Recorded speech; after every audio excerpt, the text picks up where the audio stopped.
Buenas tardes, profesoras. Con mis compañeras Scarlett Mora, Nayeli Sandoval, Alani Zurita y yo, Ania Laza, vamos a presentar lo que es el psicoanálisis relacional de Stephen Mitchell.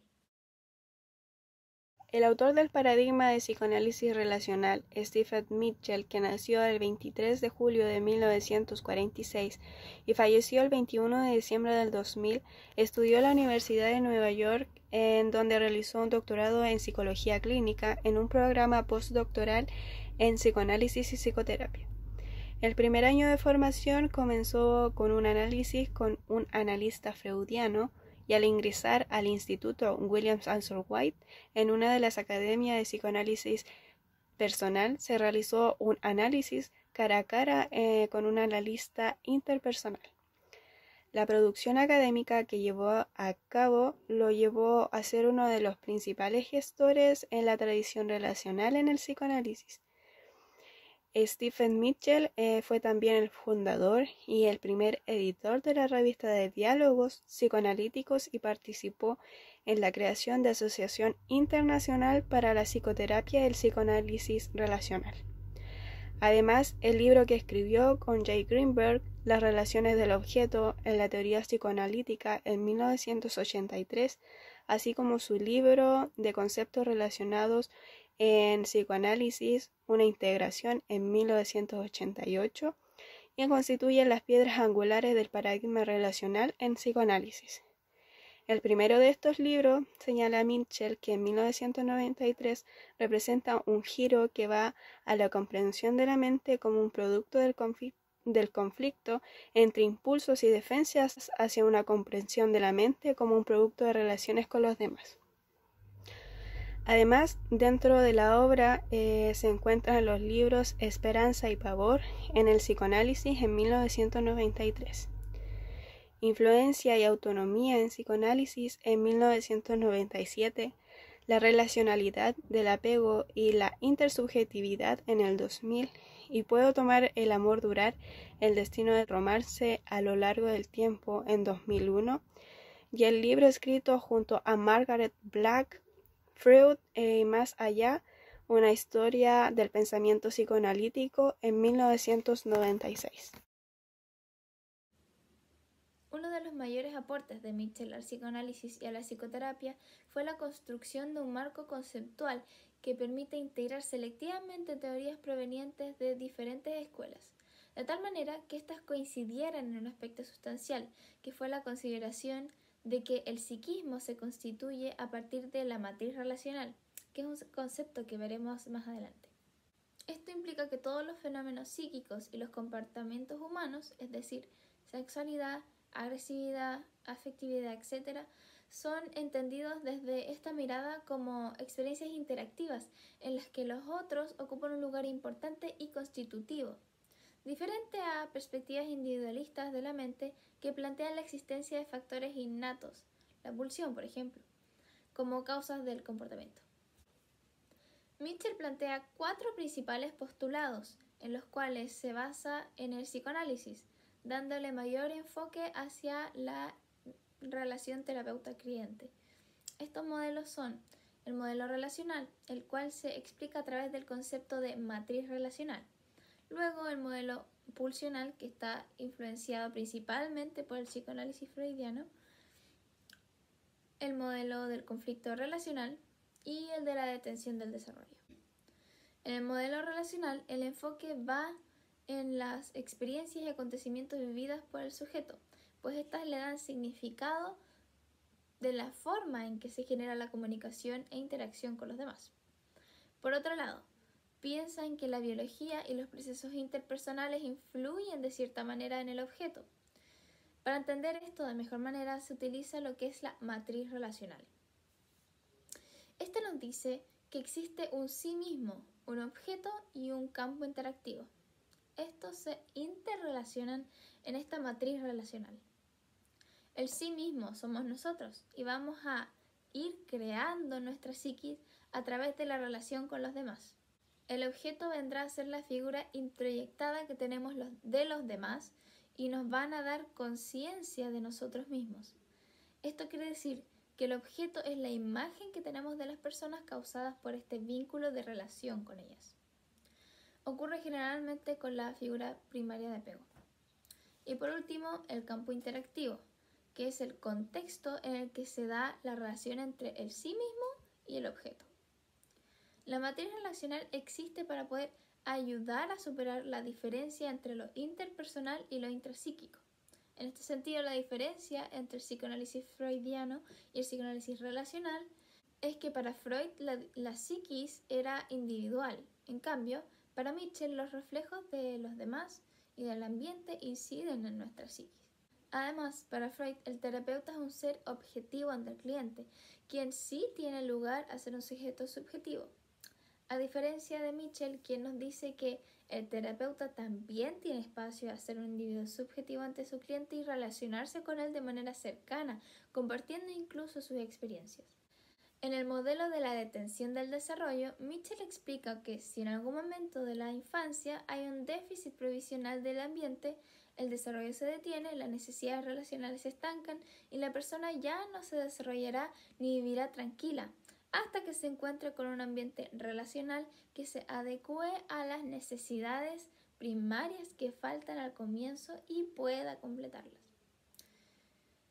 El modelo del conflicto relacional dice que nuestra psiquis está en constante tensión entre el ello y el superyo, y que mientras más conflicto hay entre ellos dos, mejor vamos a ir desarrollando nuestra subjetividad. Y para el modelo pulsional, cada persona tiene estos impulsos sexuales y agresivos desde su infancia, pero que se van a ir regulando y controlando según el ejemplo o el modelo que tengan a seguir. Por ejemplo, si tus papás son estrictos, tendrás más reglas insertadas y la moral tenderá a gobernar, es decir, el super yo va a gobernar, aunque obviamente hay excepciones.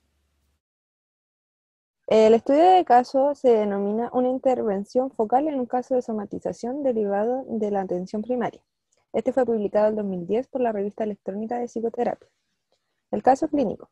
En este caso, el paciente es J, quien fue derivado por su médico de cabecera por accesos intermitentes de angustia. Seguía un tratamiento farmacológico, ansiolítico, y en la primera visita explicó que durante estos accesos se encontraba muy mal e incluso tenía ganas de morirse, por lo cual acudió a urgencias en un hospital. Explicó que sufría dolor de cabeza, insomnio y dificultades de concentración, que creía que estaban causados por la misma ansiedad, que le habían realizado varias pruebas y análisis en las que se había descartado causas orgánicas y finalmente se le derivó a psicoterapeuta. No parecía establecer una relación directa con la angustia. J dijo que la ansiedad era un problema preexistente y que una ruptura amorosa que sufrió recientemente no le había afectado demasiado comparando con una ruptura que experimentó hace 4 años, donde había padecido de insomnio y pérdida total del apetito. Para él, este era un problema recurrente y que años atrás ya había consultado en servicios por las secuelas de un incidente durante un viaje final de curso. Este a raíz de un consumo de hachís donde sufrió lipotimia, que le dejó en un estado de malestar físico y mental y que había sido un objeto de burla durante el resto del viaje. Luego de este viaje realizó un corto con las relaciones de las demás personas, sumándole que desde pequeño sufrió baja autoestima por las burlas que sufría en el colegio. Los episodios de las terapias psicoterapeutas. Los 2 primeros episodios. La primera consulta tuvo lugar cuando el paciente tenía 19 años. Se le diagnosticó que tenía un tipo de personalidad emocionalmente dependiente y fue incluido en un grupo psicoterapéutico para adolescentes que se prolongó durante 6 meses. J superó la crisis por la que había consultado, aumentó su sociabilidad y se interpretó que la causa de la angustia había sido por el consumo de estupefacientes y el autocastigo que el paciente se infringía por haberse portado mal. Casi 4 años más tarde volvió a consultar a su médico por un estado de fatiga y malestar generalizado. Se le recetó diazepam y el episodio se resolvió sin requerir más atención ni rederivación a un psicoterapeuta. Su tercer episodio. Ya a los 27 años, J consultó al médico de cabecera y su historial refleja que el motivo de consulta eran nuevos estados de angustia que J relacionaba esta vez con su entorno laboral, pero poco más tarde se relacionó con una ruptura sentimental. Esta era la ruptura penosa de la que nos había hablado en la primera visita, a raíz de la cual sufrió insomnio pertinaz, pérdida de apetito y una baja laboral prolongada. J explicó que el hermano de la muchacha era compañero suyo de trabajo, por la cual sentía angustia en relación a su entorno laboral. Este episodio se trató con somníferos. Se obtuvo una rápida mejora del trastorno de angustia y del estado de ánimo. Luego de 3 meses, recayó en una crisis de angustia y visitó nuevamente urgencias, la que motivó una nueva derivación a psicoterapeuta. En las visitas explicó que trataba de controlarla, precisando que intentaba no pensar en ella. A veces le funcionaba y a veces no. Sobre su familia, explicó que era hijo único y que su madre estaba desde siempre en tratamiento farmacológico psiquiátrico. No aportó una imagen definida del padre, apareciendo este por lo general como alguien ausente o distante. Sobre la ruptura sentimental, causante del episodio de angustia, explicó que le continuaba causando sufrimiento, en parte por el hecho de tener como compañero a su hermano, y en parte por el modo en que se produjo la ruptura, ya que fue ella quien terminó con él por teléfono. Realizó visitas durante 8 meses a la terapia. Se destacó un modo de relacionarse y especialmente de implicarse emocionalmente. Señala su necesidad de ser valorado, dificultades en tomar iniciativa y expresa un malestar frente a la soledad. Tras esta serie de visitas, J pareció comprender mejor el origen y desarrollo de sus accesos a angustia, un mejor afrontamiento de las ansiedades generadas en las relaciones requería un trabajo psicoterapéutico regular y de mayor frecuencia. Cuarto episodio y el último. J fue derivado nuevamente por su médico ya que sufrió nuevos accesos de angustia. Explicó que su padre había descalificado la opción de que iniciara un tratamiento psicoterapéutico. Por lo tanto, había pensado limitarse a recibir tratamiento farmacológico. Explicó nuevos estados de angustia y tendencia de aislamiento, atribuyéndose a factores externos de orden laboral, cambios de turnos, entre otros. En una de estas sesiones mencionó que había conocido a una chica. Al hacerle detenerse sobre este punto, explicó que, a diferencia de otras que había conocido, esta quería una relación continuada, cosa que le permitía sentirse más seguro de sí mismo y cosa que le permitía sentirse más seguro con él y con su relación. No obstante, no relacionaba inicialmente este inicio de relación sentimental con sus nuevos estados de angustia que relataba. Finalmente, J falló sin excusarse de la última sesión y hasta ahora no ha vuelto a ir a psicoterapia. Como pudimos escuchar en el caso clínico, el artículo presenta un caso de crisis de angustia. Vemos su diagnóstico diferencial y la intervención psicoterapéutica focalizada que se realizó. Ahora vamos a profundizar en sus relaciones y cómo estas, en especial la que tienen con sus padres, influyen su vida y las causas de su ansiedad. Esta intervención permite conocer el psicodinamismo de este trastorno, aportando mayor comprensión la perspectiva de la psicoterapia relacional. Vemos la historia de este paciente hace 9 años atrás, que fue la primera consulta que realizó. La importancia de saber de esta consulta es que nos permite saber varios aspectos de este trastorno. En primer lugar, la consulta es hecha por angustia. Sin embargo, el paciente tiene dificultades para describir cuáles son las emociones que las causan. Él sufría un gran dolor físico cuando esto ocurría, por lo que el miedo a que se repitiera esto terminaba siendo una de las razones que detonaba en primer lugar.